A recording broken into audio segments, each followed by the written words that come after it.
Indian medical એસોસિએશનની 76મી વાર્ષિક conference ઝીમાકોન 2024 રાજકોટના આંગણે યોજાઈ હતી। 8 વર્ષ બાદ એલોપેથી તબીબોના વિશ્વના સૌથી મોટા સંગઠન ઇન્ડિયન મેડિકલ એસોસિએશનની રાજ્ય કક્ષાની કોન્ફરન્સના યજમાન બનવાની તક રાજકોટ આઈએમએને મળી છે। ઇન્ડિયન મેડિકલ એસોસિએશનની રાજ્ય કક્ષાની ઝીમાકોન કોન્ફરન્સમાં ચેરમેન તરીકે ડોક્ટર અતુલ પંડ્યાની વરણી કરવામાં આવી છે, તેમજ ઓર્ગેનાઇઝિંગ સેક્રેટરી તરીકે ડોક્ટર સંજય ભટ્ટ, ડોક્ટર ચેતનલાલ સેતા અને ડોક્ટર પારસ શાહની વરણી કરવામાં આવી છે। આ અંગે વધુ વિગત અબતક મીડિયા હાઉસની મુલાકાતે આવેલા ઇન્ડિયન મેડિકલ એસોસિએશનના ડોક્ટરોએ પૂરી પાડી હતી। એક લોકોના મગજમાં એક ક્લિયરિટી નથી કે ભાઈ મલ્ટી સ્પેશિયાલિટી, સુપર સ્પેશિયાલિટી, મોટું બિલ્ડિંગ જોવે એ મોટી હોસ્પિટલ, આ એક કન્ફ્યુઝન છે। ક્યાંક એજ્યુકેટ કરવાની જરૂર નથી થતી, એના હિસાબે પેશન્ટોને પ્રશ્નો વધારે જાગે છે। એવું કહેવાય ને, ખોટી જગ્યા પર ઘૂસી ગયા હોય, પછી આપણે નહોતું જવાનું, બીજી જગ્યાએ જવાની જરૂર હતી। આ એક ચેલેન્જીસ નથી લાગતી તમને? એના માટે શું કરવું જોઈએ? એના માટે આપણે ખાસ તો એ વસ્તુ છે કે જે વસ્તુ પ્લાન છે, કે જેમાં આયોજન છે, એના માટેની આખી જે વ્યવસ્થા છે આપણે વર્ષોથી જે ચાલી આવી છે તો બરાબર જ છે। પણ જ્યારે ઇમરજન્સી હોય છે રાતના, કે જ્યારે ખરેખર ઘણી બધી સ્પેશિયાલિટી ઇન્વોલ્વ થવાની હોય, ત્યારે આ multi speciality, corporate hospital, emergency, એમાં એનો ખરેખર રોલ છે। ક્રિટિકલી કેરવાળું પેશન્ટ હોય અને કોઈ નાના યુનિટમાં જાય તો એ સમય બગાડવાની વાત છે, પણ એ જ પેશન્ટ જ્યારે કોઈ સારી મલ્ટી સ્પેશિયાલિટીમાં જાય તો એને જે તાત્કાલિક સારવાર જે મળવી જોઈએ વિધિન નો ટાઈમ, માનો કે આ સીવી સ્ટ્રોક છે તો સીવી સ્ટ્રોકમાં એક મિનિટ અગત્યની છે। 30 મિનિટમાં પેશન્ટ જો યોગ્ય જગ્યાએ પહોંચી જાય તો એને જે આખું જીવતદાન મળે છે। આ બાબતની આપણે અવેરનેસ ચોક્કસ કરવી જોઈએ કે કઈ બાબતમાં તમારે આ જગ્યાએ જવું જોઈએ અને કઈ બાબતમાં તમે વ્યવસ્થિત રીતે તમે થોડોક સમય લઈ, ડૉક્ટરોનો સમય લઈ અને યોગ્ય ડૉક્ટર પાસે ભલે તમને 5 દિવસ પછીની એપોઇન્ટમેન્ટ મળે તો તમે ત્યાં જઈ શકો તો એ તમારા માટે સારું। એટલે અવેરનેસ ખાસ કરીને સૌરાષ્ટ્ર આખાના, કે નાના રિમોટ એરિયામાંથી આવતા હોય એને અવેર કરવો કે ભાઈ મારે આ ટાઈપની ટ્રીટમેન્ટ છે, મારે ઓર્થોમાં મારે સ્પેસ, કારણ કે એટલું બધું સુપર સ્પેશિયાલિટી આવી ગયું છે કે ખાલી ઓર્થો એટલે ખાલી ગમે હાડકું ભાંગી ગયું, ગમે ઓર્થોપેડિક પાસે વયા જાવ એવું હવે લિમિટેડ નથી રહ્યું। તો એ એક વધારે એજ્યુકેટ કરવા માટે જરૂર નથી લાગતી કે એ એક વધારે જરૂર છે?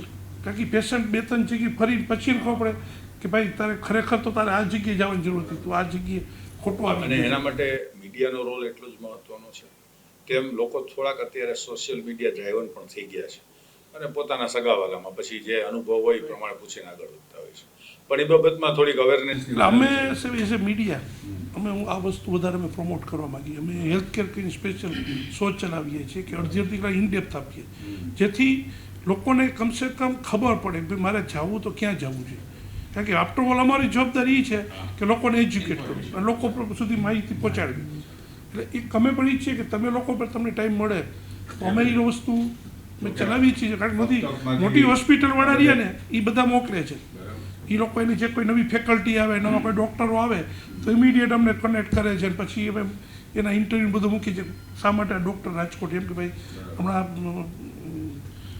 સેલબીવાળા શાહ સાહેબે આવે છે, બરાબર છે, તો એ શા માટે રાજકોટમાં એને વધારે રસ પીડ્યો છે, શું ડિમાન્ડ ઊભી થઈ છે અને શું એનું કામ છે, કાર્યક્ષેત્ર શું છે। પણ તમારા છોકરાઓ બધા આવતા જ હોય છે વખતો વખત અને ઘણી વખતે ઘણી બધી માહિતી ના એ બાબતમાં ચોક્કસ જોગાણી સાહેબ છે ને, જોગાણી સાહેબ અમારા રાજકોટ આઈએમએના પ્રેસિડેન્ટ છે અને એવું કઈ લાગશે તો એ બાબતમાં પણ આપણે શું છે અલગ અલગ વસ્તુનું આપણે બતાવીએ, થોડુંક એજ્યુકેટ કરાવ છીએ ને સાહેબ, તો ઘણા બધા આપણા અને પેશન્ટ, બીજું પેશન્ટ સાથેના ઘર્ષણ વધી રહ્યા છે। એક સૌથી ડેન્જર ઝોન છે એ એક આવતા દિવસો માટે જે પહેલાં યુપીમાં અમે સાંભળતા કે ભાઈ 2 પેશન્ટની અંદર જોવા માટે આવે, બાકી બધાને બહાર રહેવા દઈએ। હવે કંઈક દિવસો આપણે, કારણ કે લોકોને મગજમાં કોઈ વસ્તુ ખોટી રાખી દી, ભાઈ ડૉક્ટર તારું ખોટું ટ્રીટમેન્ટ કરીએ અથવા આ ખોટું થઈ ગયું છે, તો સીધું ડાયરેક્ટ ઘર્ષણમાં ઉતરવાનું। બે બાજુ શ્રદ્ધાનો ઘટાડો થયો છે। એનો રસ્તો તો કાઢવો પડશે, તો પરિસ્થિતિ આ પ્રોફેશનની કાળા ડાઘ લાગવા મળશે। લોકો ભગવાનની જગ્યાએ જોઈએ છે, ખાલી આ પ્રોફેશનને બીજા પ્રોફેશનની જેમ જોવા મળશે કે ભાઈ રોજ આવા ખોટા કિસ્સા આવવા મળશે। એના માટે સૌથી વધારે મહત્વની વાત છે તમારો ઇન્ફોર્મેશન સોર્સ। અત્યારે સોશિયલ મીડિયાને કારણે તમને ઇન્ફોર્મેશન ઘણી બધી મળે, પણ સાચી કઈ એ ગોતવાનું મહત્વ છે। એટલે એ ઇન્ફોર્મેશનનો સોર્સ સાચો તમે પકડો ને એટલે એમાં ઓથેન્ટિક હોય જેમ કે ભાઈ આજે કેમ છે ભાઈ અમે ન્યૂઝપેપર શું કામ આજે ચાલે છે આજે અમેરિકામાં ન્યૂઝપેપર ચાલે છે આટલા બધા ડિજિટલી બધું પહોંચતા વાય કારણ કે છેલ્લે પેપરમાં વાંચે છે ને એ ક્યાંક એમ લાગે કે એકાઉન્ટેબિલિટી છે એક ઓથેન્ટિકેશન છે જે સોશિયલ મીડિયામાં તમને મારે ચેક કરવી પડશે સાચું કે હા એ 90% વખત એમને જતું રહે. હા કે ભાઈ આ ખરેખર સાચું હશે કે નહીં કારણ કે વિશ્વસનીય આપણે તો જેને ટ્રસ્ટ તો સાહેબ આ ડેન્જર વસ્તુ છે ને આજે એક કિસ્સો એવો આવ્યો છે આપણે જે કે સોશિયલી ક્યાં જશે કે 9 વર્ષની બેન ઉપર 13 વર્ષના ભાઈએ રેપ કર્યું અને મર્ડર કર્યું અને એની સાથે એની મા દીકરા એટલે એની મા અને 2 બહેનો એ પણ એના ભાઈને બચાવવામાં લાગી ગઈ એ પોલીસને 4 મહિનાથી 4 મહિના પોલીસ ડિટેક્ટ કરી શકી કે ભાઈ આ 3 જણા ફેમિલીના 3 જણા કલ્પિટ હતા ઇવન એના ફાધરને નથી ખબર જે છોકરીનું મર્ડર થઈ ગયું એનો ફાધર બહાર હતો તો 3 મહિના સુધી પોલીસને ગોટે ચડી 3 મહિના પછી ખબર પડી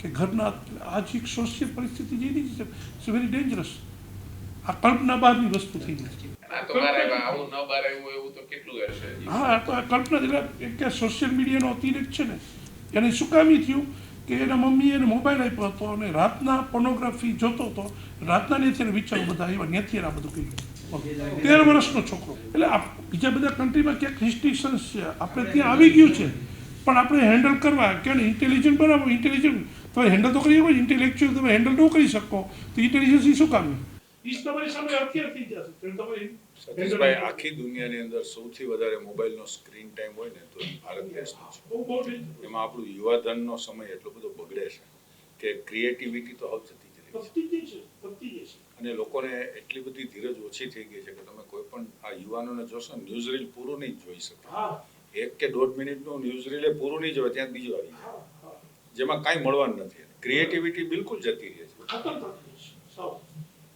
નમસ્કાર અબ તકના દર્શક મિત્રો ગુજરાત રાજ્યની ઇન્ડિયન મેડિકલ એસોસિએશનની વાર્ષિક કોન્ફરન્સનું આયોજન 19 અને 20 ઓક્ટોબર 2024ના રોજ રાજકોટમાં થનાર છે. આજે અમારી સાથે સમગ્ર જીમાકોણની ટીમ અહીંયા ઉપસ્થિત છે અને આ કોન્ફરન્સ થકી સમાજને ઉપયોગી થાય એવા ઘણા બધા મુદ્દાઓ ઘણા બધા પ્રશ્નોની ચર્ચા જે હમણાં તંત્રીશ્રી સાથે કરી પ્રમાણે અમે લેવાના છીએ. અત્યારની જે આપણી જીવન શૈલી છે એને લગતા જે ઉદ્ભવતા પ્રશ્નો છે એને પણ અમે ખાસ આ કોન્ફરન્સમાં વાચા આપવાના છીએ અને આ કોન્ફરન્સમાં રાષ્ટ્રીય અને આંતરરાષ્ટ્રીય વક્તાઓ પોતાનું વક્તવ્ય આપશે અને સાથે સાથે મેડિકલ કોલેજના જે MD અને MS કરતા વિદ્યાર્થીઓ છે એ પોતાની રિસર્ચને લગતી બાબતોના પેપર્સ પોસ્ટર્સ રજૂ કરશે અને સમગ્ર ગુજરાતના રાજ્યો આ માટે ઉત્સાહભેર ભાગ લઈ રહ્યા છે. આ બાબતની વિશેષ માહિતી આ મીડિયા દ્વારા આપને વખતો વખત મળતી રહેશે અને સમાજને વધારેમાં વધારે જ્ઞાન સાથે વિવિધ જે જરૂરી માહિતી છે અમે પીરસવાનો પ્રયત્ન કરશું. આભાર.